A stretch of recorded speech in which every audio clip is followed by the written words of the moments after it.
Hey everyone, Robert here from Frame 316 Media, now powered by Next Story Studios. I'm here to check out my new gear. Just got this from Amazon today. This is the Portkeys HD7T.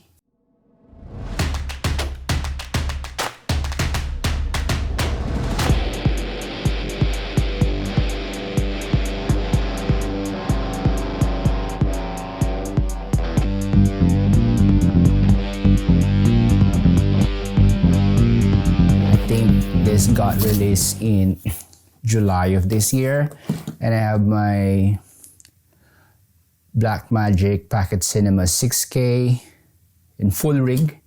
Got this from Singapore back in 2019, and I'm still using it. And why I decided to get this monitor is because I have this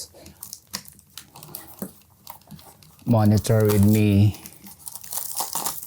which I have been using for quite some time now.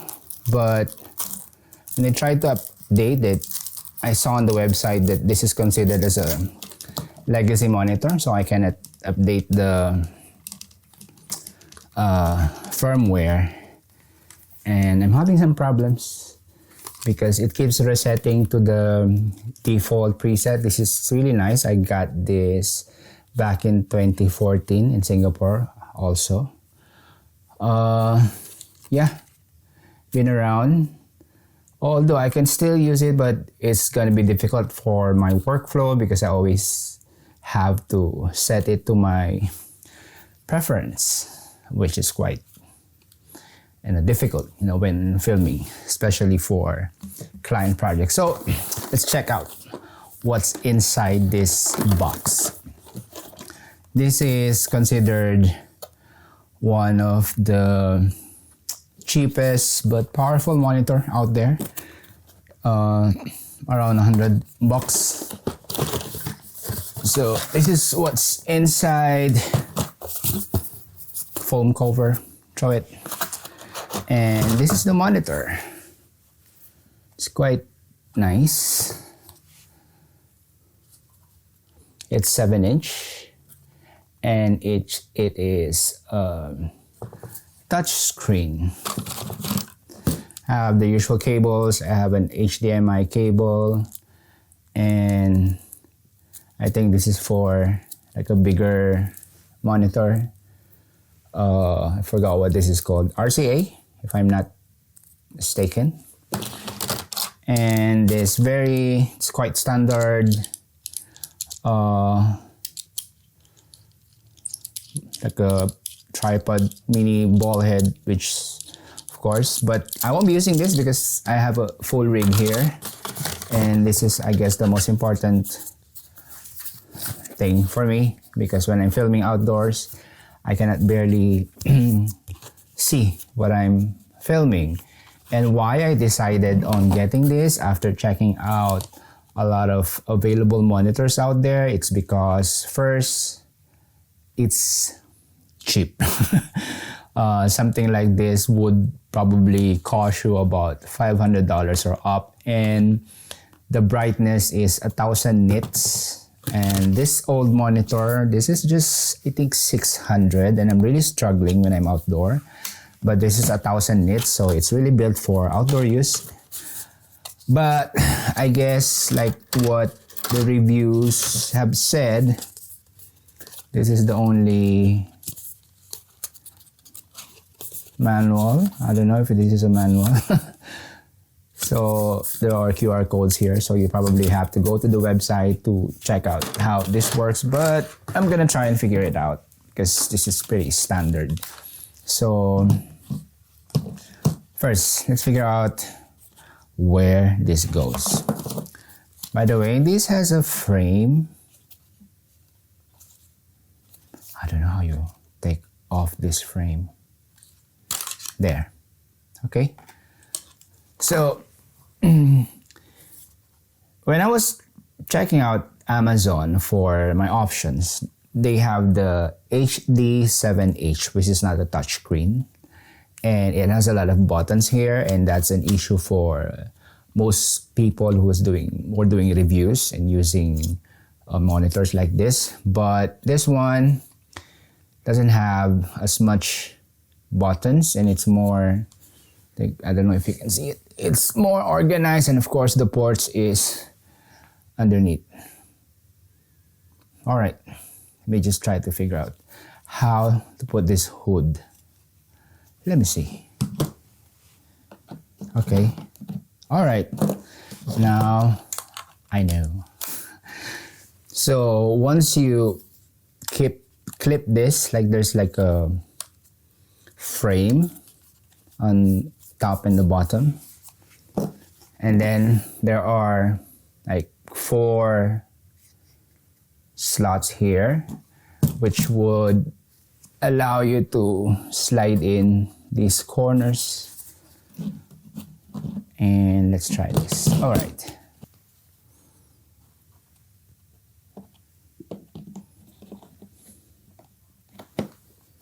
Yep, you just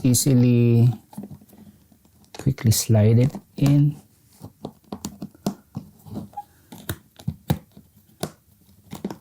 So you now have a cover for your monitor, which is quite nice. Now let's try and add it on my rig. I'm gonna put this here for a while. Pull my, this is heavy. Just gonna point this magic arm. It's gonna point this magic arm at me so that I can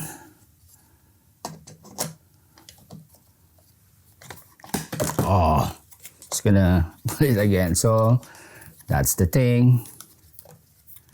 Can easily drop down. So I'm probably gonna put a tape in here so it won't easily fall. So yep, this is my camera. Just gonna turn on add the HDMI.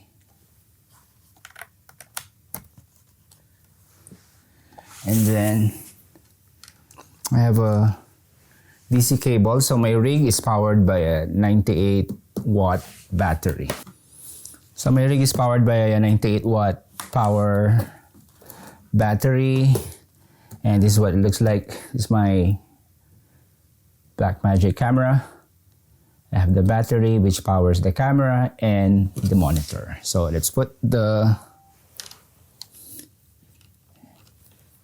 power for the monitor if I can. All right. Now let's try to power this on.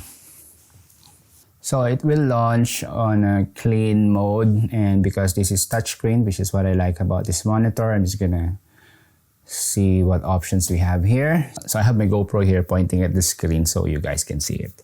So I'm showing you the monitor. It's just, the camera is just pointing at a random object on my wall right now. This is the false color. And this is the focus peak. So this is what it looks like without a focus peak. So you would notice that, you know, my video is a bit muted because I am using the film mode of my Blackmagic Pocket Cinema. So I guess I would be really able to determine if this is worth the buy when I go outdoors, you know, and start filming this, filming using my Pocket Cinema outdoors. But so far, I like what I'm seeing. Let me just do a test recording. So this is what the monitor looks like. I'm gonna be doing some test coverage for my brick toys here, their house. So when you boot up the HD7T, it opens up as a clear screen, as you can see. And because it's touchscreen, when I just press anywhere on the screen, it would give me the menu. And since I just unpacked this, I'm gonna go through this best that I can.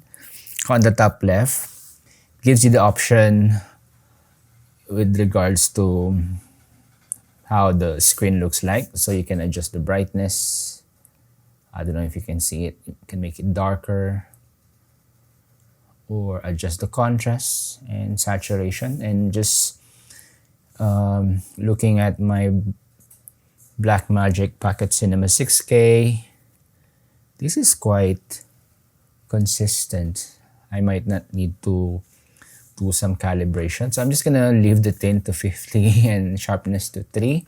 So here are the menus on the left, as you can see here. So let's go to the second option, which is, it allows you to select what your input is. And I'm using, of course, HDMI linked to my Pocket Cinema. And if you have an AV, you can use the AV option. And this one, it has an eye icon. Let's see what this is. So depends on how you position your monitor. You would never know. Well, you will never know. Depends on what you're filming. So you can probably flip it this way. Yeah. And let me just quickly bring it back. So we're now on the fourth option, which is a gear, which is basically the setting. It has a system reset. I don't know what the black level is. Okay. So when I turn the black level on, it, like when you're working on Lumetri, it adjusts the shades. I don't know what the gesture zoom is. I'm gonna try and figure that out. Probably it depends on the camera. And of course, your language. So basically that's it. And I'm thinking this is the 3D LUT.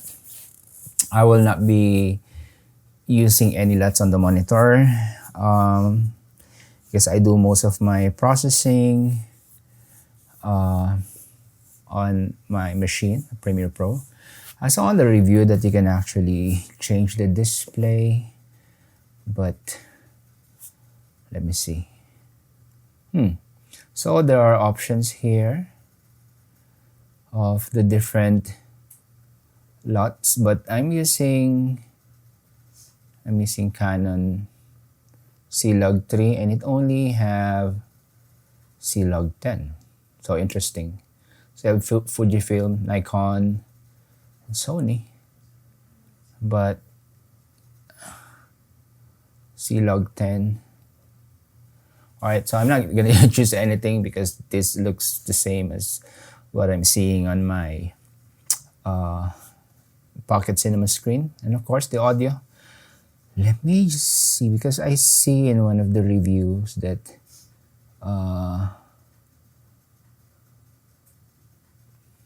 this is like software upgrade.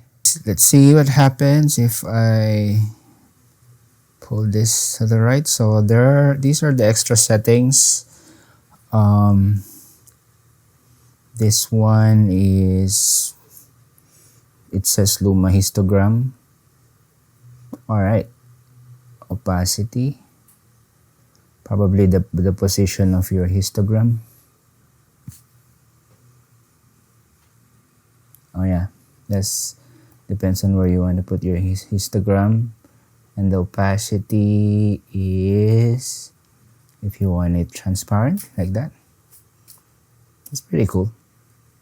So next here,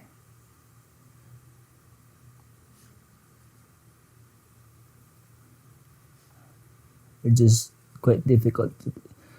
So it's the LUT again, and this one is the cropping, I guess. Yeah. HDR filming. And this is for grayscale, red, green, blue, and this is if you want to change the guides, I guess. Yeah. Yeah, pretty solid options for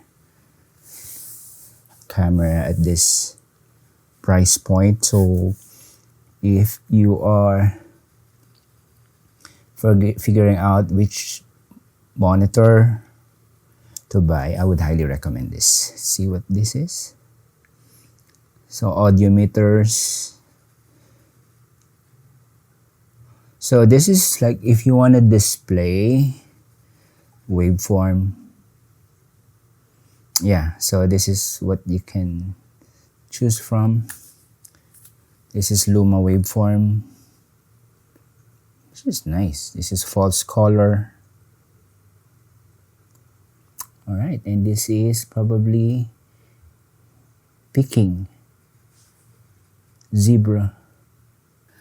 Yes, I hope you found something helpful on this short video and just sharing you what I have as a new gear, because I have a couple of shoots coming up and probably gonna do a test shot in nearby Golden Gate Bridge because I'm in California now. So thank you for watching. If you have any questions regarding this, I'm gonna probably do a follow-up on like a step-by-step video and covering all the menus and stuff. But so far it looks pretty standard, compared. But really the plus factor for me is it's big compared to this. It's touchscreen and it has the sun hood included, which you really need that when shooting outdoors. So yeah, thank you for watching, and if you find this helpful, please subscribe and check out the rest of my videos here. I do a lot of videos on storytelling and video and media and marketing. Thanks guys.